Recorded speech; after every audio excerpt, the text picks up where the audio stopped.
Eu acredito que o Tiago falou uma coisa aqui que parece que se ele tivesse combinado comigo não tinha dado tão certo, né? Nós não conhecemos Jesus completamente e nós estamos aqui porque necessitamos conhecê-lo, porque precisamos conhecê-lo, né? Porque temos necessidade desse conhecimento. Nós somos cristãos, vivíamos uma vida perdida, uma vida na escuridão, uma vida de trevas, uma vida, né, sem luz. Hoje fomos alcançados e salvos e restaurados por Jesus, mas isso não quer dizer que nós o conhecemos completamente. Isso não quer dizer que nós sabemos tudo quanto devemos, né, e saberemos acerca de Jesus. O conhecimento de Cristo, irmão, é algo que, como o Tiago falou, não basta estar aqui, não é simplesmente um encontro, é algo contínuo, é algo que precisa estar acontecendo. É o que a gente vai tentar entender com o texto dessa noite, que está em Mateus capítulo 8, verso de número 23. O texto diz assim: então, entrando ele no barco, seus discípulos o seguiram, e eis que sobreveio no mar uma grande tempestade, de sorte que o barco era varrido pelas ondas. Entretanto, Jesus dormia, mas os discípulos vieram acordá-lo, clamando: Senhor, salva-nos, perecemos. Perguntou-lhes então Jesus: por que sois tímidos, homens de pequena fé? E levantando-se, repreendeu os ventos e o mar, e fez-se grande bonança. E maravilharam-se os homens, dizendo: quem é este que até os ventos e o mar lhe obedecem? Que coisa tremenda, né, irmão? Vamos orar? Senhor, clamamos por tua misericórdia, pelo teu amor. Pedimos que o Senhor nos visite nessa noite, Pai. Que o Senhor venha falar conosco, que consigamos entender o teu propósito, a tua vontade, que possamos, Senhor, por meio da tua palavra, sermos dirigidos, orientados. Fala conosco, Senhor. Não nos deixe sair daqui do mesmo jeito. Senhor, confronta-nos, ensina-nos. Já, Senhor, que conhecer-te completamente, sabemos que não podemos, porque somos limitados. Mas o Senhor, Deus, por sua graça e sua misericórdia, tem se dado a revelar, tem se mostrado a nós. Dia a dia, quando nos reunimos nesse lugar, Senhor, em nossos lares, nos momentos de reflexão. E fato é, Senhor, que nem sempre absorvemos aquilo que o Senhor nos fala, nem sempre compreendemos aquilo que o Senhor nos ensina, nem sempre, Senhor, a nossa mente está pronta, o nosso coração está propício, Senhor, a receber o teu ensinamento. Portanto, Senhor, não deixe que essa noite passe sem que possamos crescer diante de Ti. Não deixe que essa noite passe, Senhor, sem que consigamos aprender, entender, Senhor, compreender a Tua vontade. Faz assim, Senhor, visita o Teu povo, que o Senhor ama e pelo Teu sangue salvastes. É o que nós oramos, em nome do Teu Filho Jesus. Amém. Glória a Deus. Portanto, conhecer o Senhor é uma construção, é algo que nós fazemos gradativamente. E o texto dessa noite, irmão, termina com uma admiração dos discípulos. Quem é este que até os ventos e o mar lhe obedecem? Quem é este? Quem é esse homem? Quem é esse aí que está dentro do barco? Quem é esse que entrou com a gente? Quem é esse que a gente está seguindo? Quem ele é? Veja que seguir Jesus não é equivalente a conhecê-lo. O fato de você seguir Jesus, ser um seguidor de Jesus, ser um discípulo de Jesus, não quer dizer que você o conhece. Não quer dizer que pelo fato de estarmos nesse lugar, com uma Bíblia na mão, orando, cantando, não quer dizer que nós o conhecemos. Não quer dizer que o fato de nós sermos seus seguidores, que nós sabemos quem Ele é. Interessante do que temos aqui em Mateus é que o Sermão do Monte acabou, no capítulo 7, e Jesus vai continuar curando e realizando maravilhas. Antes de Mateus narrar essa história, ele conta que Jesus põe à prova aqueles que querem ser seus discípulos. Ele conta que alguns seguidores, algumas pessoas que se interessam em segui-lo, vêm a ele dizendo: olha, eu posso lhe seguir, eu vou contigo para onde for. Aí Jesus fala: olha, é o seguinte, as raposas têm covis, as aves têm seus ninhos, mas o Filho do Homem não tem onde reclinar a cabeça. Não se engane. Não se engane. Não queira me seguir esperando alcançar riquezas ou garantias nesse mundo. É isso que ele está dizendo. O outro chega para ele e fala: Senhor, eu quero te seguir, mas deixa eu primeiro enterrar meus pais. E Jesus é bem claro, é bem direto, naquilo que diz a esse que quer ser seu seguidor. Ele fala: deixe os mortos sepultar os seus próprios mortos. E se você quer me seguir, me siga, e deixa o resto para lá. Na verdade, você já deve ter meditado nesse texto, e na verdade, Jesus não está dizendo para esse que quer ser seu seguidor, que ele não tenha ou não possa enterrar os pais. O fato não é que os pais morreram ou estão prestes a morrer ou alguma coisa dessa natureza. Na verdade, ele está falando: Senhor, eu quero lhe seguir, mas eu preciso ter algumas garantias para isso. Portanto, deixa eu primeiro herdar a minha parte na herança, deixa eu tomar porte ou parte daquilo que me pertence, e aí eu posso lhe seguir. E a resposta de Jesus é: olha, o que você tem para receber, deixa lá. Quanto a você, se quiser, vem me siga. Deixa o que é dos mortos para os mortos. Jesus é bem direto quanto àqueles que querem ser seus seguidores. O interessante é que o texto, em continuação, fala que Jesus entrou no barco e seus discípulos, que são seus seguidores, o seguiram. Jesus entrou no barco e os seus seguidores foram com ele. Olha que coisa, irmão. Os que o seguem já o viram fazendo milagre, já o viram operando maravilha. Ele já disse para os discípulos que sustenta pardais, andorinhas, ele sustenta o lírio dos campos, ele é o Deus que sustenta os corvos. Ele já disse que faz tanta coisa e já operou tanta coisa diante dos discípulos. Fato que o que aparenta é que aqueles que seguem Jesus parecem conhecer Jesus. E o fato, o acontecimento, o episódio aqui do qual nós lemos, mostra que esses homens, de fato e verdade, não o conheciam. Portanto, nós precisamos entender, irmão, que ser seguidor de Jesus não equivale a conhecê-lo.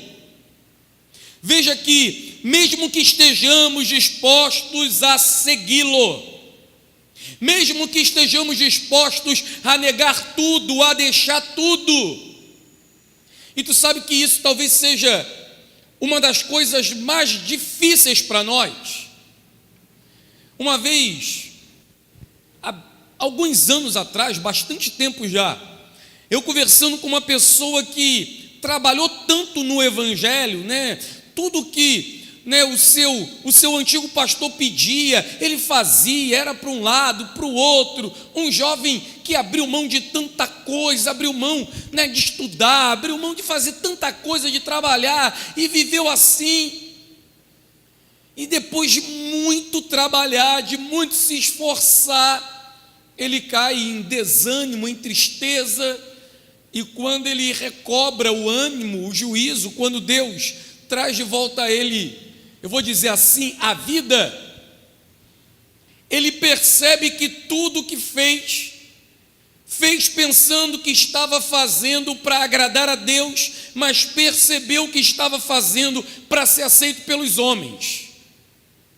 Percebeu que tudo quanto fez pensando que estava fazendo com gozo e regozijo para Deus, mas na verdade estava fazendo, né, para ser aceito, observado, aplaudido pelos homens. De maneira que ele disse: olha, eu pensei que conhecia Jesus, mas hoje eu percebo que preciso conhecê-lo. Eu pensava que estava em um nível de espiritualidade altíssima, e hoje eu vejo que eu não estou. Estou começando como deveria começar. Esse é um problema, não é único, não é de uma pessoa específica. Talvez muitos de nós, né, passamos por isso, ou algum dia passaremos, não sei, de nos encontrar em Cristo e perceber que o que pensávamos, né, que sabíamos, que conhecíamos, né, que desfrutávamos, não era bem aquilo. Pensávamos em Jesus de uma maneira, né, críamos no Evangelho de uma maneira, e agora a gente encontra com Ele e percebe que tudo é diferente, que Ele é muito maior do que pensávamos e muito mais simples do que imaginávamos. Aprendemos que para agradar a Ele não é preciso tanto, não é por muito falar, por exemplo, que seremos ouvidos. Portanto, precisamos entender, irmão, que o fato de estarmos dispostos a segui-lo não quer dizer que o conheceremos. Não quer dizer que, eu tomei a decisão de ser cristão, automaticamente eu me torno um conhecedor de Cristo. Não, não é automaticamente. E sabe que essa é uma situação que às vezes nós confundimos. Eu acredito que na época da tecnologia, que quase tudo é automático, nós às vezes queremos automatizar a fé ou as coisas relacionadas à fé. Aí pensamos que pelo fato de sabermos, né, seguirmos, automaticamente conhecemos. O fato de eu estar na igreja ouvindo a palavra, cantando, levantando a mão, quer dizer que eu não. Você pode vir a esse lugar, irmão, Deus falar e falar e falar, e naquele presente momento nada disso fazer sentido para a sua vida. E aí você sai daqui e, não sei, você é confrontado com uma situação que, né, começa a entender do que Deus havia falado, do que havia dito. Exemplo, a música aqui que o Ministério de Louvor cantou domingo, né, do Paulo Nazaré. E aí o irmão falou assim para mim na semana, falou: poxa, eu não tinha notado a profundidade da música quando foi cantada na igreja, né? Eu não tinha entendido o quanto a música era profunda, e quando eu fui ouvir a mesma música cantada pelas mesmas, né, as mesmas pessoas, né, tocada pelas mesmas pessoas, né, mas em um ambiente diferente, talvez, né, mais atento,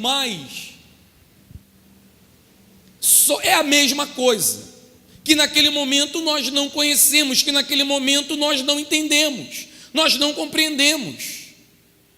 Portanto, a gente tem que ter cuidado, irmão, para não estar automatizando o que envolve a fé e achando que o nosso crescimento em Cristo Jesus, em conhecê-lo, em amá-lo, em se relacionar com Ele, é algo automático. Não é. Nós não crescemos automaticamente. Esse botão do automático e você entende tudo, automático e você compreende tudo, automático e você tem a partir de agora um relacionamento mais profundo com Deus. Às vezes nós, como cristãos, queremos que todo o ambiente do culto me proporcione espiritualidade. Eu quero sair de casa, vir ao culto, orar, cantar, se possível, quando possível, ofertar, ouvir a palavra e o botão do automático, sair daqui mais espiritual. Enquanto que tudo isso faz parte sim de um processo de crescimento, de amadurecimento espiritual, mas não é um botão automático, não é algo automático que acontece de maneira que eu vim, cantei, orei, comunguei, participei de tudo e quando eu saio daqui, não é. Não é a partir disso que eu tenho um conhecimento de Jesus e a partir de hoje eu me torno um homem espiritual, uma mulher espiritual. Ser espiritual é uma construção diária, contínua. Viver ou ter espiritualidade, ser cheio da unção, não é algo automático. Não é pelo fato, que às vezes a gente torna a espiritualidade algo tão banal, O cara é meio espiritual, aí ele vai para um círculo de oração, ali ele recebe o dom de falar em línguas e a partir de falar em línguas, ele é o cara mais espiritual do mundo. Não é verdade. Isso é engano. Por que, irmão, a gente precisa entender isso? Está diante de nós um discípulo que escreve, um apóstolo, Levi, Mateus. E Mateus faz questão de compartilhar uma experiência que eles tiveram com o seu mestre, com Cristo. E uma experiência que ele também faz questão de registrar a limitação, a fraqueza, que o conhecimento deles era limitado e falido, que embora caminhassem com Jesus, comessem com Jesus, eles ainda não conheciam tudo de Jesus. Portanto, precisamos ter cuidado que ser seguidor não equivale a ser conhecedor. E para tornar isso, talvez esse entendimento mais claro, assim, tentando contextualizar aqui com o nosso tempo. Um exemplo prático disso é que o fato de você seguir alguém no Facebook, no Instagram, sei lá, no WhatsApp, não quer dizer que você conhece o cara que está do outro lado. Supondo aqui, você foi lá e adicionou e você segue o Rodolfo Abrantes. O fato de você seguir o Rodolfo Abrantes não quer dizer que você conhece o Rodolfo Abrantes. Você pode ter informação, tomar conhecimento da onde ele vai estar, da agenda dele, aonde ele vai cantar, em que igreja ele vai estar, tudo mais, mas você não sabe dia a dia o que ele está comendo, o que ele está falando, o que ele está pensando, com quem ele está se relacionando, o que ele está ensinando, como ele está estudando, você não sabe. E isso, irmão, se aplica à Escritura. Porque o conhecimento de Cristo Jesus, ele está para muito além, ele é muito mais profundo do que o que a gente pode ou consegue aprender nesse ambiente. Nós aprendemos com Jesus olhando para a vida de uma criança, nós aprendemos com Jesus olhando a natureza, nós aprendemos com Jesus, irmão, nos relacionando, nós aprendemos errando, aprendemos em silêncio, aprendemos calado. Se nós nos deixarmos ser moldados e levados pelo Senhor, nós aprenderemos com Ele em diversas circunstâncias. Jesus tem uma didática de ensino bem diferente da convencional, né? Perceba que ele se faz conhecido, não é numa sala de aula, com um quadro negro ou branco atrás dele. Ele não se faz conhecido com uma lousa. Ele não se faz conhecido, né, dando aos seus discípulos textos para leitura. Ele se faz conhecido pela convivência. E aqui a gente tem o verso 24, que conviver nos leva a experimentar, o que agrega conhecimento. Você muito mais aprende ou conhece quando você experimenta, quando você convive, quando você se envolve. Olha o que diz o verso de número 24: e eis que sobreveio no mar uma grande tempestade, de sorte que o barco era varrido pelas ondas. Entretanto, Jesus dormia.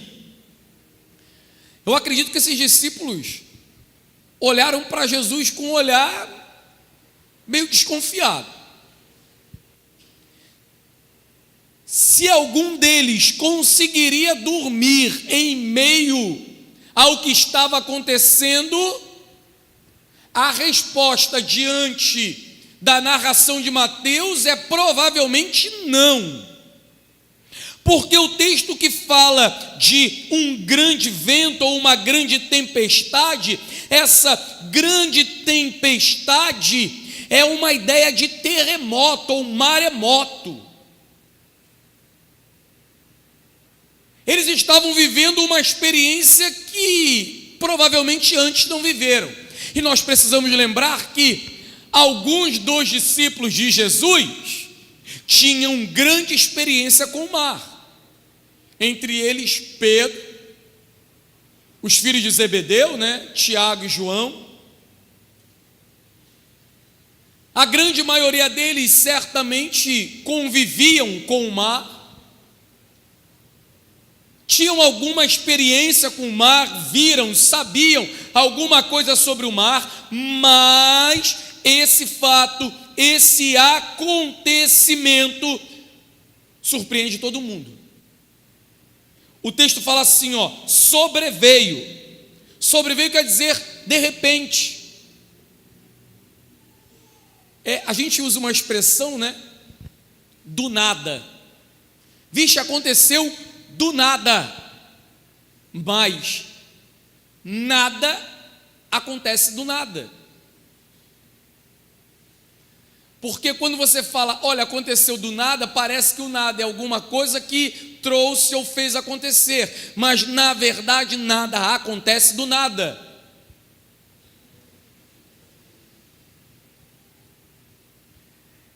Algumas pessoas dizem assim, olha, antes da terra ser criada, o que existia? Aí alguém responde, nada. Não. Antes da existência, Deus é. Não existe nada. Nada veio do nada. Tudo vem de Deus. O que existe, existe a partir dele. Portanto, o acontecimento assusta os discípulos. A ideia é de repente, de surpresa. Parece que eles ou não observaram o que estava diante deles, não perceberam, o vento, enfim. Aquela forte tempestade, o vento forte, o mar revolto. Uma tradução fala que as ondas estavam tão altas, que se colocavam sobre o barco, inundavam o barco. E o interessante disso tudo, irmão, é que Jesus dormia. E na continuação do texto, parece que Jesus não gostou de ser incomodado da maneira que foi. Parece que, sinceramente, Jesus não gostou de ser acordado do jeito que foi. E Jesus não acorda rindo ou achando o acontecimento interessante. Antes de fazer qualquer coisa com vento ou mar, ele faz aos discípulos. Mas veja que coisa, irmão. Quem conseguia dormir em tão grande tempestade? A resposta é provavelmente ninguém, mas Jesus dormia. E o fato de Jesus dormir traz uma série de ensinamentos para nós. Os discípulos estavam apavorados. Jesus os chama de covardes, tímidos, de medo.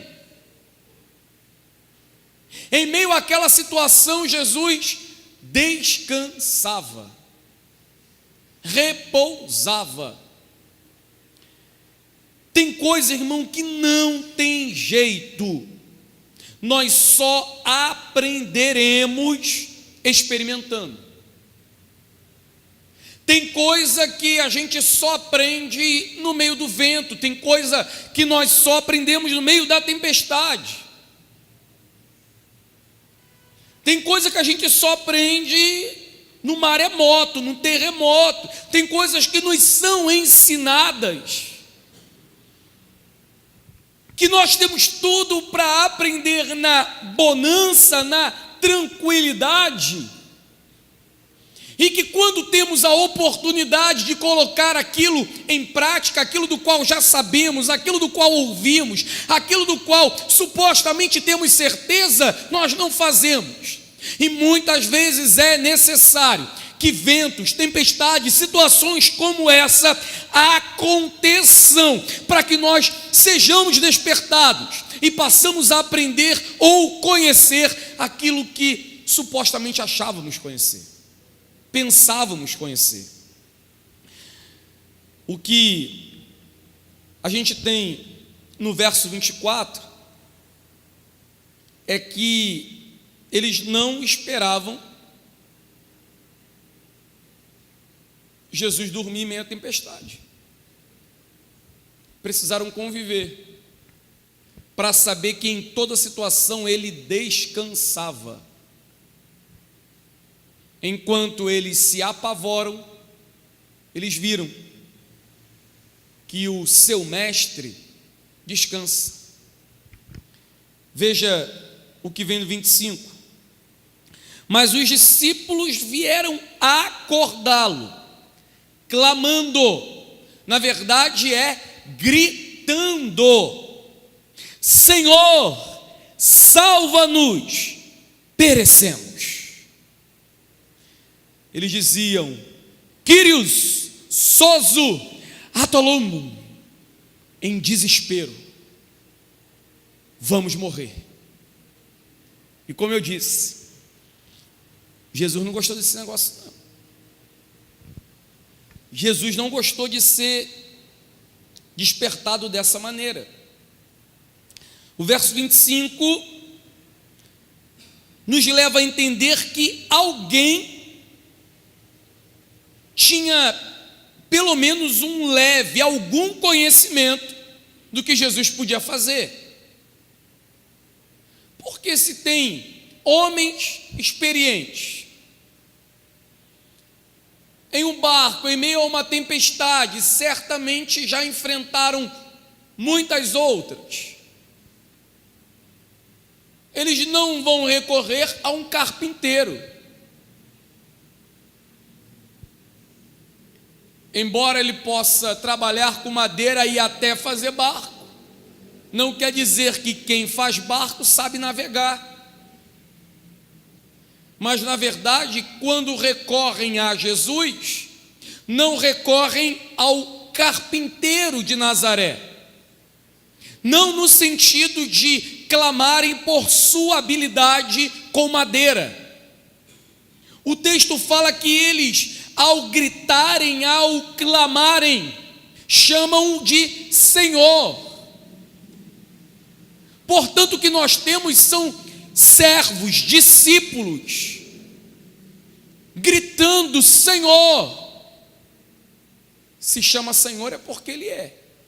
E é porque Ele tem poder para fazer alguma coisa, né, ou dar alguma solução da qual eles não conseguiram.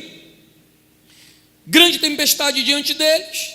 E o interessante, o intrigante nisso, irmão, é como Jesus se levanta, como Ele se encontra com os discípulos. Veja isso, irmão. Os discípulos que clamam, eles clamam, pelo que Jesus vai dizer a seguida, porque tem medo, porque estão desesperados. Alguém sabe quem Ele é, ou o que Ele pode fazer. Então o verso 26 diz assim: perguntou-lhe, Jesus pergunta a eles, então Jesus: por que sois covardes, tímidos?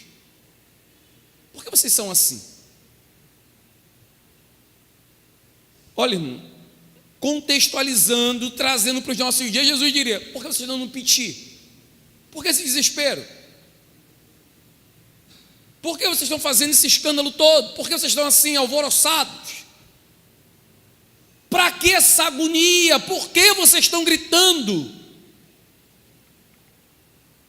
Por que vocês estão assim com medo, desesperados?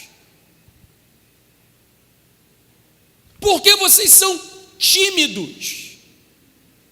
Ele responde: porque lhes falta fé.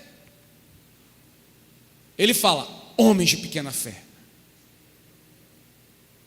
E essa não é aquela fé que em outra ocasião ele vai dizer: olha, é uma fé do tamanho do grão de mostarda. Na verdade, quando ele fala pequena fé, ele está falando sem fé. É mais ou menos assim: vocês me seguem, mas não me conhecem. Vocês me seguem, mas não descansam. Vocês me seguem, mas não creem. Vocês me seguem, mas não sabem quem eu sou. Vocês me seguem, mas desconhecem a minha autoridade.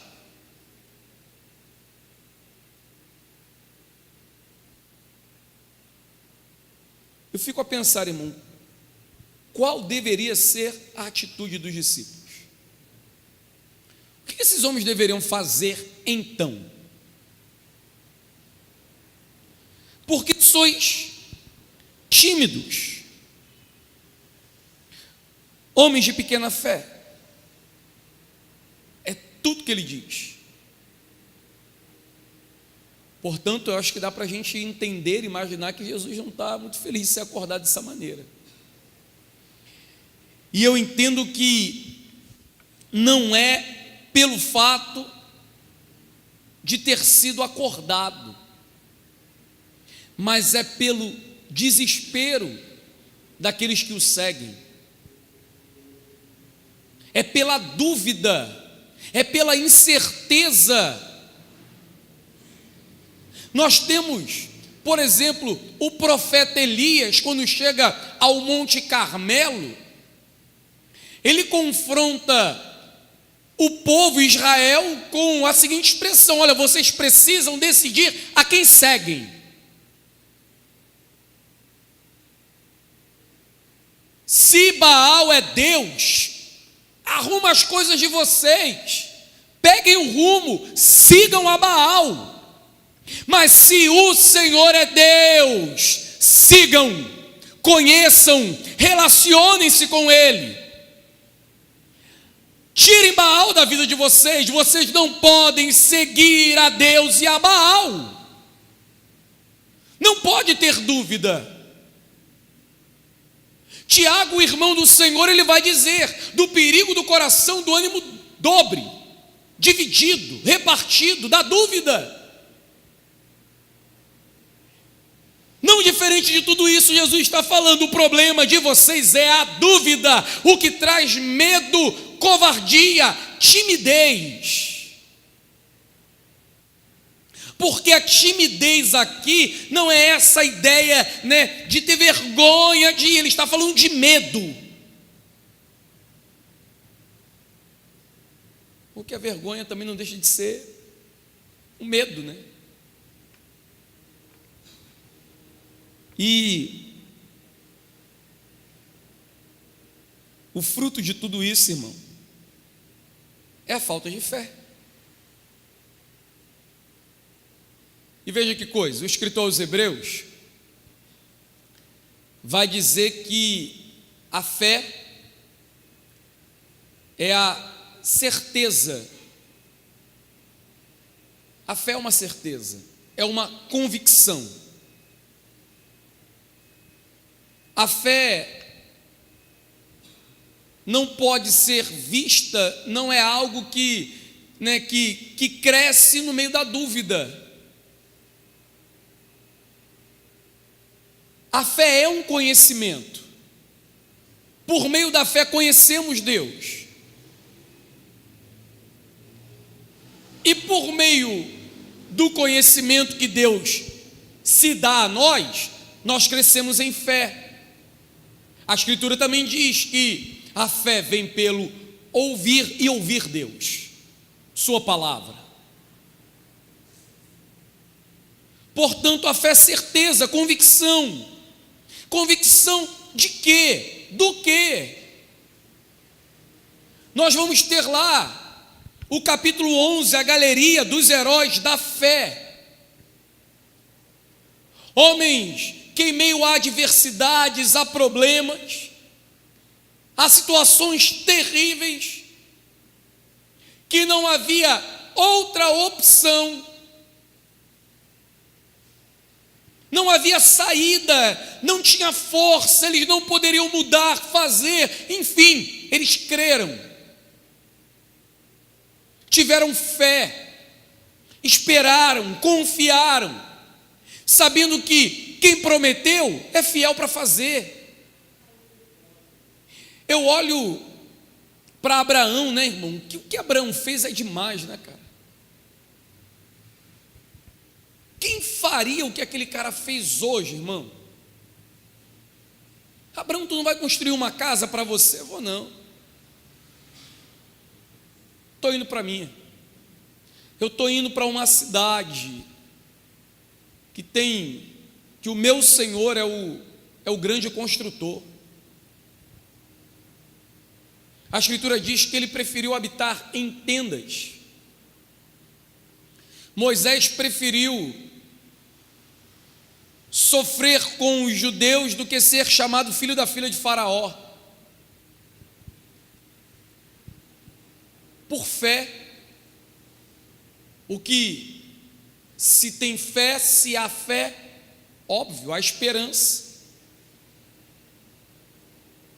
Se cremos, esperamos, mesmo sem ver. E não precisamos ver, porque cremos. Essa é a questão da fé. Nós não cremos porque vemos, nós cremos porque temos certeza de que aquele que nos prometeu, ou aquele que começou a realizar algo em nossas vidas, tem todo o poder, de terminar o que começou, ou como ele mesmo diz, de trazer à existência o que não existe. Portanto, o que o Senhor está falando com os discípulos, olha, vocês sentem medo porque não têm fé. E talvez a pergunta que surja no meio disso é o seguinte, mas o que esses caras deveriam fazer em meio ao mar revolto? Imaginemos que Pedro deva ter tentado de tudo. Nós temos um pouco aqui do jeito de Pedro, a maneira de Pedro ser, se comportar, se relacionar. Nós temos aqui um pouco de Pedro na Escritura, e nós vimos que ele é um cara bem proativo. Ele é um cara que está em todas.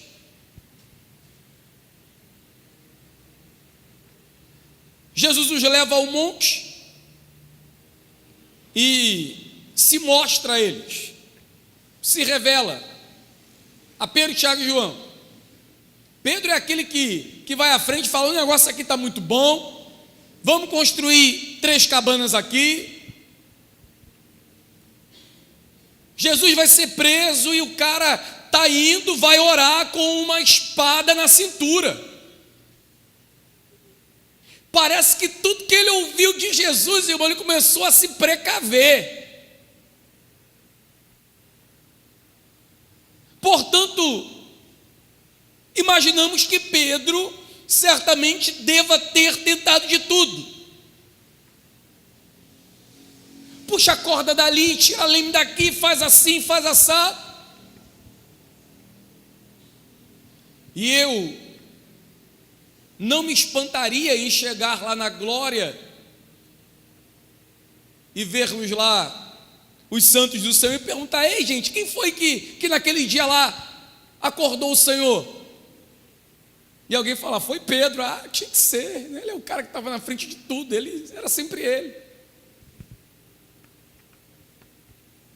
Portanto, a pergunta é: o que eles deveriam fazer? O que foi que eles não fizeram para serem acusados de não ter fé? Essa talvez seja a questão mais profunda do texto. E ó, irmão,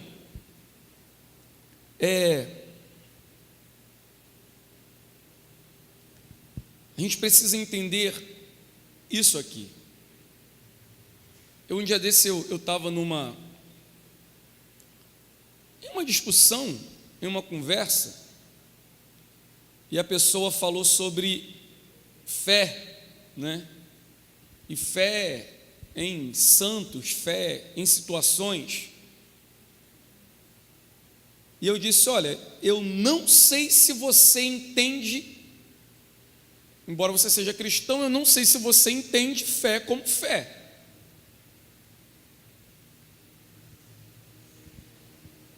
Porque para nós cristãos, e nós que temos a Bíblia na mão, e nós que fomos salvos por Jesus, muitas vezes falamos em fé e dizemos que posições, decisões, né, formas, jeitos, processos, coisas que fazemos ou que fizemos foram coisas de fé. Um exemplo absurdo aqui: cara, eu fui ali e comprei um carro pela fé. Está entendendo isso? Eu fui e comprei pela fé. Olha, esse mês eu vou dar o dízimo pela fé. Ah, rapaz, eu fiz isso aqui lá, né? Mas pela fé. E a gente coloca a fé em uma situação que não é fé. E eu quero tentar ser o mais claro possível para você entender isso aqui. Se perguntássemos o que esses discípulos deveriam fazer, ou o que eles não fizeram, para serem acusados de covardes, de tímidos,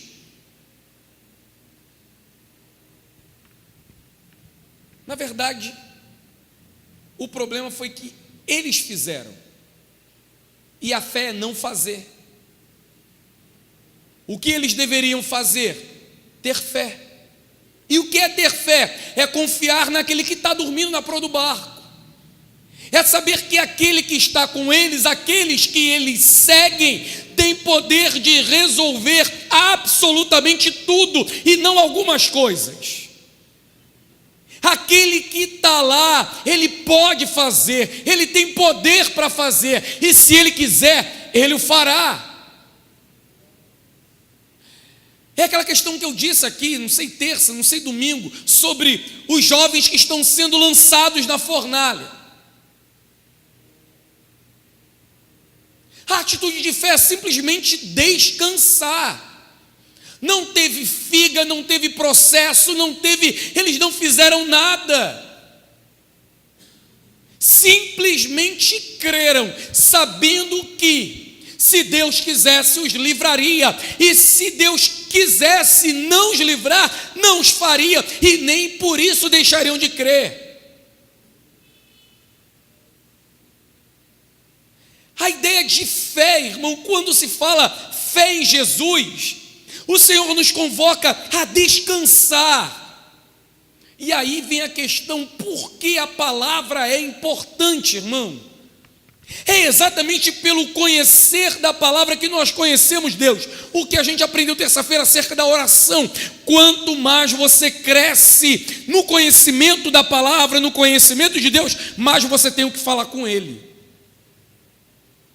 Quanto mais você lê a Escritura, quanto mais você mergulha na Escritura, mais você tem assunto para conversar com Deus. Você está o conhecendo. Consequentemente, quanto mais você o conhece, mais você cresce em fé.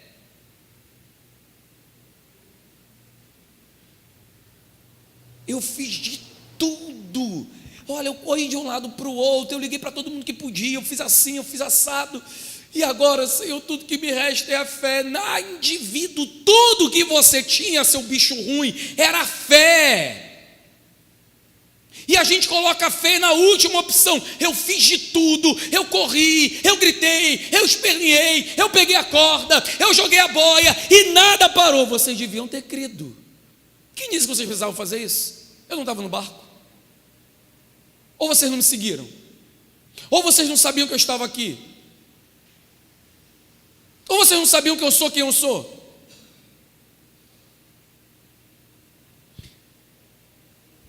A fé não é aquilo que a gente faz. A fé não é nossa. A fé não é um objeto.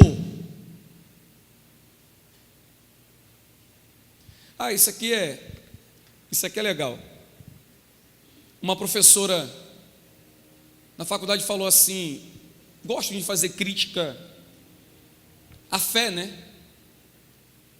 E aí um professor falou assim: olha, é impossível ser filósofo e cristão. Se você quer ser filósofo, você precisa tirar a fé, só usá-la de vez em quando, só fora do...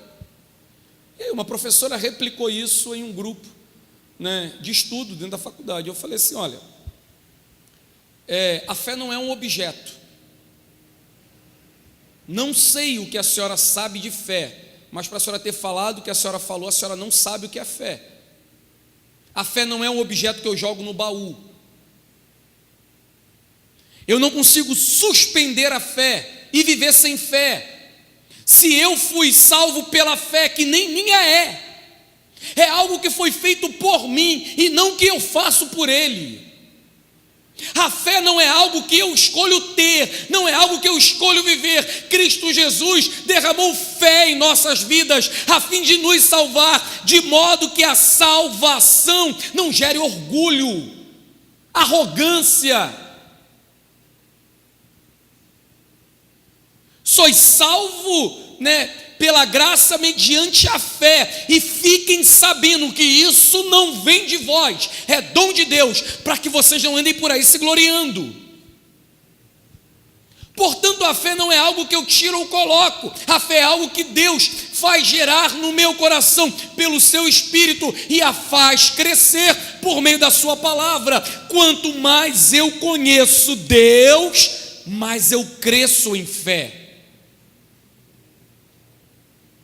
Portanto, eu não suspendo, Essa ideia de que, não, eu sou cristão, mas aí no meu ambiente de trabalho eu suspendo a fé, eu boto a fé de lado para mim lá ser. Eu não sei como é que você faz isso, mas você é quase, né, a espada afiada de 2 gumes que corta, divide alma, espírito, junta em medula. Você é quase isso. Porque sabe o que é que você suspende e você coloca de lado? É a religiosidade, e que é um problema. É a história de um cara que foi trabalhar, ou tanto orou pedindo uma porta de emprego, aí foi trabalhar, aí trabalhava numa farmácia e foi demitido. E foi demitido porque passava o dia lendo a Bíblia. E aí ele alegou, isso foi do capeta, porque o diabo não quer. Que diabo, meu irmão? O problema é a religiosidade. Nós achamos que seremos mais espirituais se formos mais religiosos. Nós seremos mais espirituais se nós formos mais parecidos com Jesus. E às vezes eu quero usar amuletos e formas, né, e métodos religiosos para fingir ou mostrar que eu sou espiritual. E isso é um problema. Ora, se o cara te paga para você trabalhar, se não tem cliente, meu filho, vai arrumar a prateleira, vai limpar. Sinceramente, o teu horário de trabalho não é hora de ler Bíblia. Se é o teu horário de trabalho, é o teu horário de trabalho. Que você faça no intervalo, que você faça em qualquer outro horário. Agora, no seu horário de trabalho, é horário de você ser cristão, servo de Deus, viver para a glória de Deus e servir a Deus dentro da empresa, né, na escola, na faculdade, no lugar onde você está, da melhor maneira possível. Você precisa ler a Escritura, irmão. E, por exemplo, entender que toda autoridade que existe é constituída por Deus. Deus fala que nós precisamos honrar, né, até os nossos senhores, mesmo os maus. Mesmo os maus. Portanto, a gente precisa entender isso. Eu fui demitido porque o cara não gostava de Bíblia. Eu também não gostaria. Se eu tivesse uma empresa e contratasse o irmão e eu chegasse na empresa, é o caso famoso, né, do cara que, o irmãozinho que trabalhava de vigia à noite, aí no dia seguinte ele viu o patrão entrando na empresa. Patrão, preciso falar com o senhor, mistério de Deus. Essa noite eu sonhei com o senhor. Ele falou, vai no RH, leva a tua carteira, tu está demitido. Que isso, o senhor nem ouviu? Eu falei, eu te pago para ficar acordado, não é para estar sonhando comigo. O cara não é espiritual. Pode ser. Mas ele de fato não paga o vigia para estar dormindo. Se sonhou é porque estava dormindo.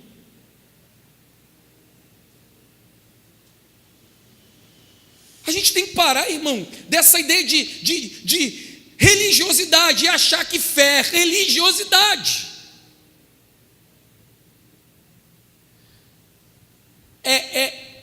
Essa é uma infeliz estatística. Mas eu já tive a oportunidade de conversar com diversas pessoas que são empregadores e falam, olha, Deus me guarde de empregar crente. E que essa não seja uma realidade para nós como igreja, sinceramente, irmão. Porque os caras chegam lá, os caras são preguiçosos, os caras se aproveitam porque a gente é crente, os caras querem fazer assim, os caras querem fazer assado, é mau testemunho, é mau isso, infelizmente. Os caras que deveriam refletir Jesus o tempo inteiro, irmão, são as pessoas que muitas vezes mais mal dão testemunho de Cristo. Se mostram alienados, incompreensivos, né? Enfim. Nós olhamos para o que Jesus está falando com esses discípulos, está falando: olha, o problema é que vocês não viveram em fé, vocês não tiveram fé, e não é o que vocês podiam ter feito. Não faltou fé para jogar a boia ou a corda mais longe. Ai, rapaz, se eu tivesse mais um pouco de fé e jogasse a corda mais longe, não era fé para jogar, não era fé para fazer. A fé nos chama a descansar, a aquietar a alma em Cristo Jesus, a aquietar o coração, a saber que Ele está no controle e de que Ele tem poder para fazer. É descansar. E por fim, vem a questão. Jesus coloca tudo em ordem, tudo que está em desordem, ou aparente desordem, e os discípulos, diz o verso 27, e maravilharam-se os homens, dizendo, que hilário, né? Quem é este? Eu não sei, irmão, como você lê isso aqui, mas para mim isso aqui é meio que irônico, engraçado. Ei Pedro, quem é esse? Ei Felipe, André, quem é esse? A Bíblia não fala que Jesus foi transfigurado. A Bíblia não fala que Jesus, sei lá, irmão, tomou aparência de anjo. A Bíblia não fala que a Bíblia não fala que uma luz brilhou. A Bíblia fala que o vento e o mar cessaram. E a partir disso, eles ficam maravilhados, querendo saber quem Ele é. Quem é este? Cara, que cara é esse que até o vento e o mar obedecem? Eu não sei quem Ele é. Vocês não conheciam. Seguiam, mas não conheciam. Ele não deixou de ser quem Ele era.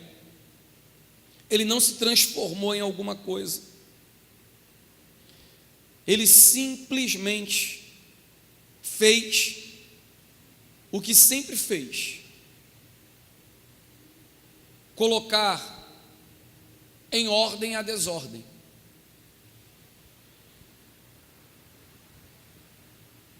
Em mostrar que Ele tem poder sobre tudo. Eles já haviam visto Jesus curar, eles já haviam visto Jesus fazer tanta coisa.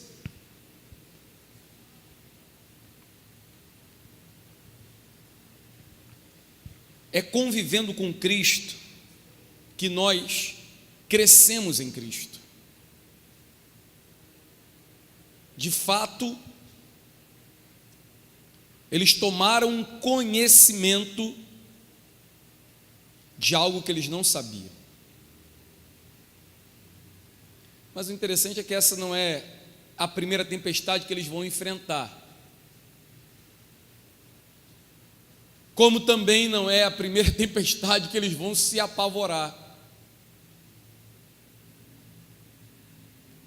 Em outra ocasião, você deve estar lembrado, né? Eles vão gritar, com medo, chamando Jesus de fantasma, pensando que Jesus é um fantasma. Conviver com Jesus nos leva a crescer, irmão. E olha, é conhecendo Jesus que nós crescemos em fé. É conhecendo Jesus que a gente sente conforto para descansar.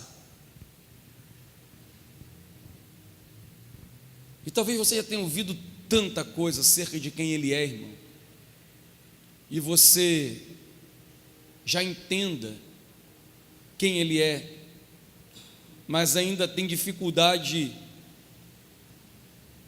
de descansar em quem Ele é. E se você tem consciência disso, eu acredito que é importante que você se lance. E quando eu digo se lançar, eu digo quebrante-se, Reconheça que você tem dificuldade, que existe medo, existe dúvida, existe covardia no coração. E peça a Ele que lhe visite com o Espírito Santo, a fim de lhe despertar, de lhe levar a crer. Peça a Ele: Senhor, aumenta a minha fé,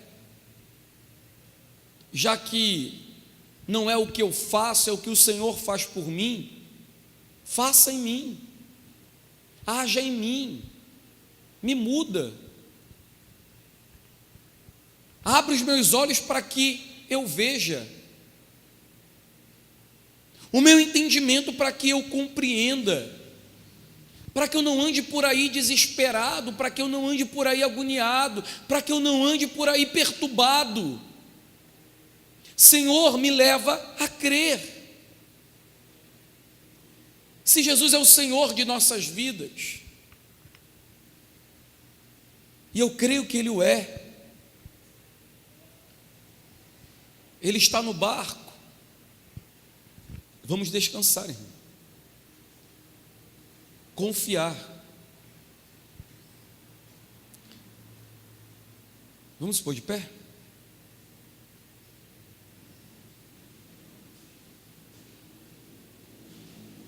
Eu acho que era bom a gente, tem 5 minutos, dá para a gente terminar cantando.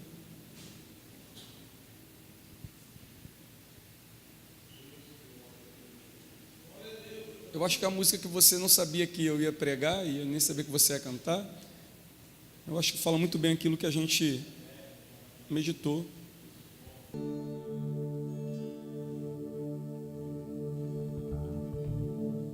Eu não vou falar de tudo que quero, vou mostrar o que Deus me ensinou.